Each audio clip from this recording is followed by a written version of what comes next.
여러분 안녕하십니까. 한덕수 대통령 권한대행이 오는 30일 전격 사임할 것으로 전해졌습니다. 그리고 바로 이 대선 행보에 들어갈 것으로 알려지고 있습니다.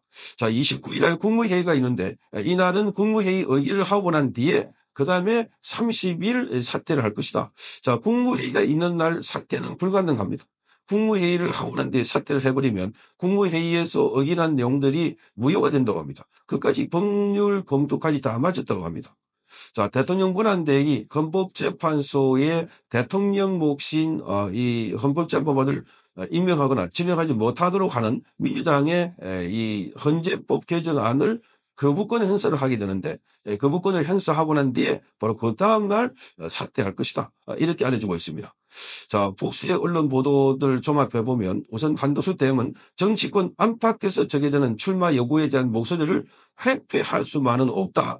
이런 취지로 말한 것으로 전해졌습니다. 자, 연합뉴스의 보도에 따르면은 한덕수 권한대행이 최근에 주변 인사들을 만난 자리에서 이같이 얘기한 것으로 들었다고 보도했습니다. 그러니까 자, 더 이상 출마 요구에 대한 목소리를 회피할 수만 없다. 사실 처음부터 출마 의지를 갖고 있지만 이걸 굳이 표현할 이유가 없습니다. 표현해가지고 국정 운영에 차질이 있고 야당으로부터 거세게 공격을 받을 필요가 없기 때문에 그 모호한 전략을 펴왔음으로 보입니다. 또 다른 정부 관계자는 애초에 이 한덕수 권한대행의 뜻은 대선 불출마가 있는데 최근의 분위기를 보면 결국 다음 주 중에 출마를 선언할 가능성이 있다. 이렇게 말했습니다.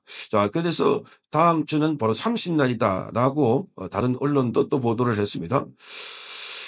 자, 한덕수 권한대행은 지금 출마하기 위해서는 공직선거법에 따라서 이 다음 달 4일까지 공직에서 물러나야 합니다. 4일까지. 자, 그래서 지금 이번 주에 미국에서 시작된 한미 2+2 통상협상이 진행 상황 결과 등을 보고받고 정부의 대응 전략도 마련한 시간이 필요하다는 겁니다.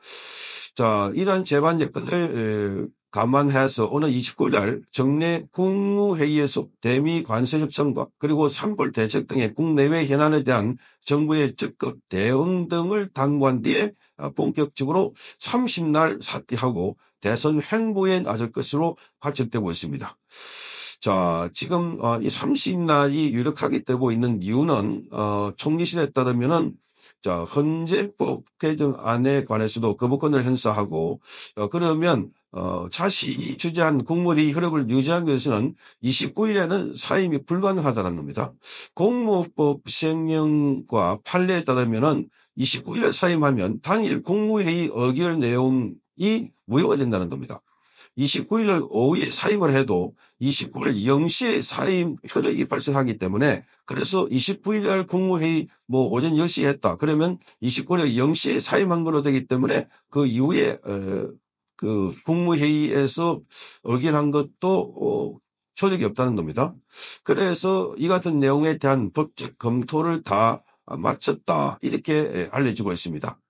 자, 그래서 한덕수 대행은 지금 국민의힘에서도 지금 한덕수 대행과의 경선 지류가 같이 흐르고 있습니다.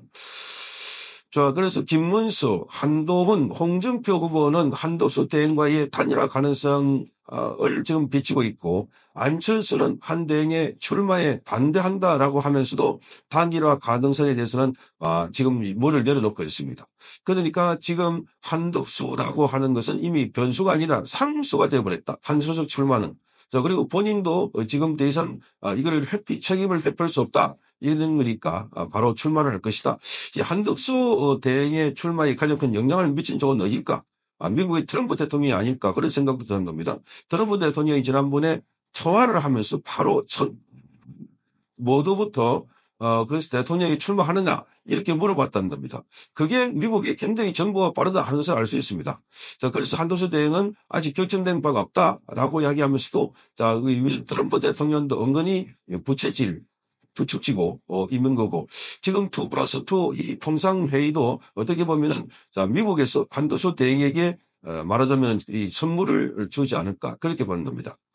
자, 그렇게 해서 그 회의에서 지금 우리가 기존에 봤던 혜택 이런 거를 최대한의 보장을 받고 미국의 통상 이 관세 폭탄에서부터 빠져나오는 이런 걸 통해서 좀 한도수 대행이 성과를 보이면 민주당은 지금 발작적 정세를 보이는 게 협상을 하지 말라는 겁니다. 다음 정부를 미루라는 겁니다. 그게 말이 안 된다는 겁니다.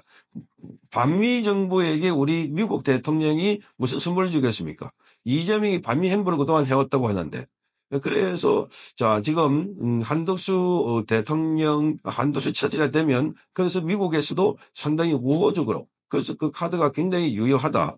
자 이렇게 보는 겁니다. 자 그리고 무엇보다도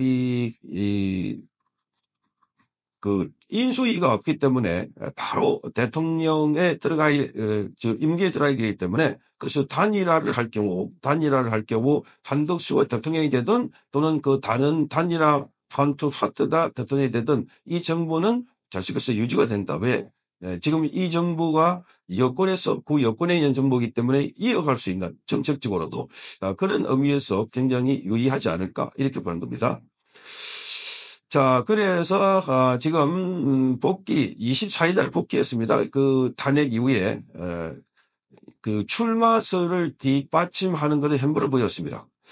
자, 그다음 한 대행은 외교, 안보, 경제 관련한 일정을 소화하면서 보폭을 넓혀왔고, 전날, 어제는 국회 시정연설을 통해서 추가 경정 예산안에 조속한 심의 의결을 한 거였습니다.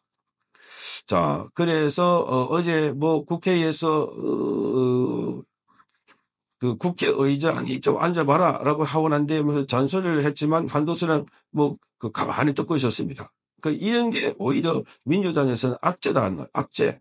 한덕수 대행에 계속해서 그 출마의 명분을 내세우고 있다. 그러니까 이런 상황을 보니까 한덕수 대행이 나서가지고 국정을 계속 책임져야 되지 않을까 그런 생각을 갖게 했다. 이렇게 보는 겁니다. 더군다나 미국의 관세 폭탄이 바로 한덕수에게 가장 큰 장점이 될 수 있는 이 문제를 해결할 수 있는 장점이 될 수 있다. 이렇게 보입니다.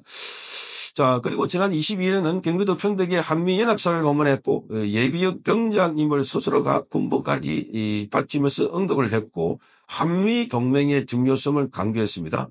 그리고 대선 과정에서 민감한 주제인 병력 의무를 마친 점을 본인 스스로도 강조를 했습니다.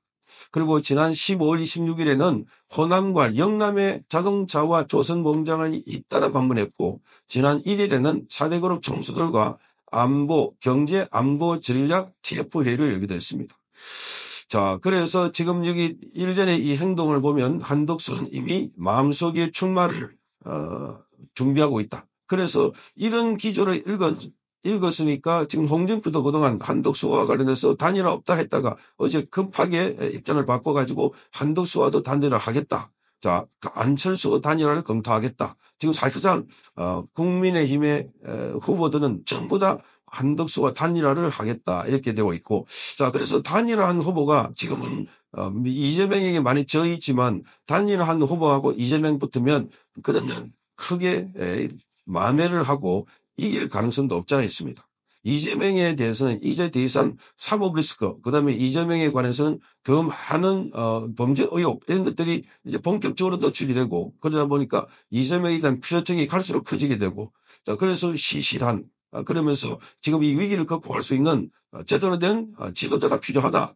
이런 점에서는 한덕수를 비롯해서 이 반일화된 후보가 주목을 받지 않을까 이렇게 보입니다.